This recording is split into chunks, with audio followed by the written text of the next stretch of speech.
Aking sinta, ano bang meron sa'yo? Pag nakikita ka na, bumabagal ang mundo. Pag ngumingiti ka, para bang may iba. Pag tumitingin sa'kin, mapupungay mong mga mata. Wala akong takas sa nakakalunod mong ganda.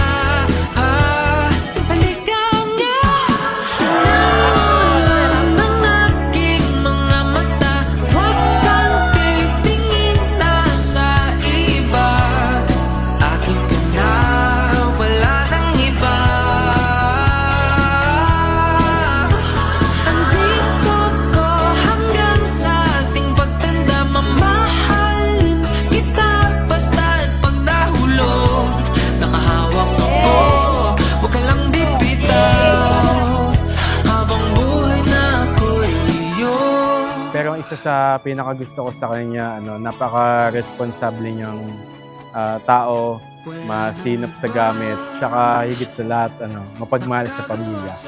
Pareho kasi kaming panganay. So, ayun, kita ko yung pagmamahal niya sa pamilya niya. Ganun din sa pamilya ko, talagang yun yung factor talaga na nagustuhan. Go! Kung sino mauna, may 500.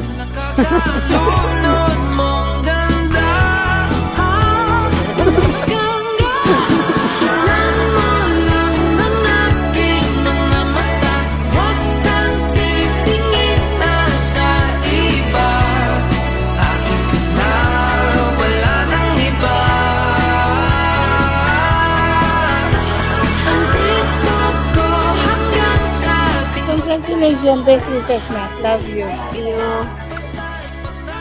Sino nga bang mag-aakala dati, di ba? Dati magkatabi lang tayo sa klase ng high school. Nagpapalitan ng mga notebook. Sa'yo yung may sagot, sa akin blanco lang. Tapos nagtatawanan sa mga simpleng bagay at sa mga kaibigan natin. Noon pa man ay mataas na ang respeto ko sa'yo. Dumating din ang panahon na nagkaroon tayo ng mga kanya-kanyang buhay dahil sa mga pagsubok. Nagkahiwalay ang ating pagkakaibigan. Simula nung college hanggang sa magtrabaho na. Alam mo ba na isa rin ako dun sa pinaka-natuwa na kung nakaabol ka at nakapagtapos na sa pag-aaral. Natatandaan mo pa ba, nag-offer ako sa iyo ng mag-sponsor sa review class mo para matupad lang yung mga pangarap mo. Pero ngayong araw, dumating na ang taong pangarap mo. Paris.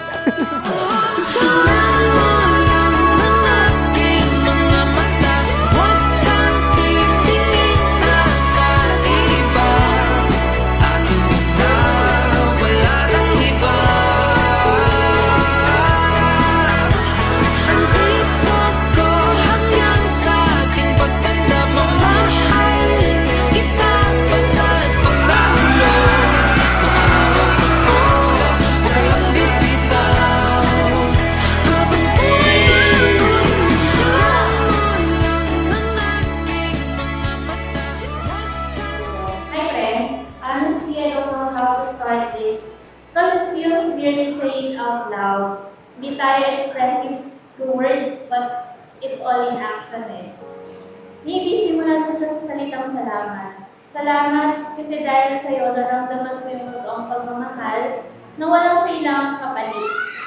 Dahil pusa mo itong hinigay ng buo. We've known each other for 22 years, from high school classmates, best friends, and couple lovers. God must have really planned this all along. Who would have thought that the lady sitting next to you, just helping you with school stuff, would be your wife one day? Two old friends meet again, wearing all the faces. Talk about the Ngayon, narito tayo, hindi na lang magkaklase, kundi magkasama habang buhay. Pangako ko sa iyo, hindi lang ako magiging asawa, kung hindi kaklase at kaibigan mo pa rin.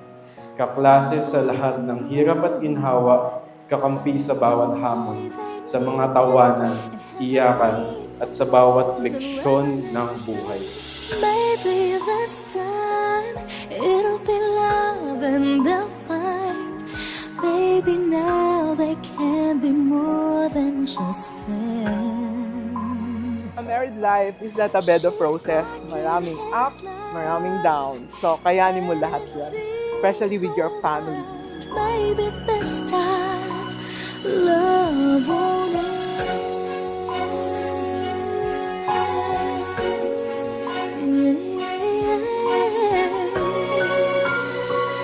It's the same old. I never imagined that friendship would end here.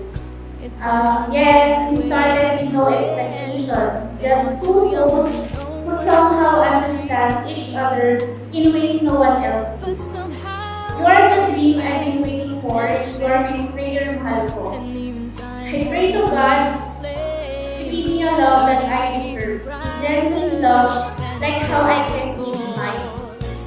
And God gave me you. You are that. take it, baby. This time it'll be love and they'll find.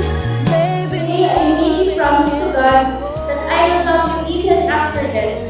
But by then I will look for you and will still exist even after life. From this day after my last breath, I promise to share my life with you for the rest of my life. she's smiling like she used to smile way back then. She's Patuloy ko ipagdarasal na bigyan tayo ng kalakasan para mataguyod ang ating pamilya at magsilbing inspirasyon sa ating mga anak, mga kapatid at mga magulang. At patuloy tayong bigyan ng magandang kalusugan at walang hanggang pagmamahalan sa isa't isa. baby, this time it'll be love and they'll find. Maybe now they can be more than just friends. So she's packing his life and it feels so right. Maybe this time, maybe this time. You're not you're not just a team. You're not just partners. Today we are one. Mahal na mahal kita, soon to be done in reward.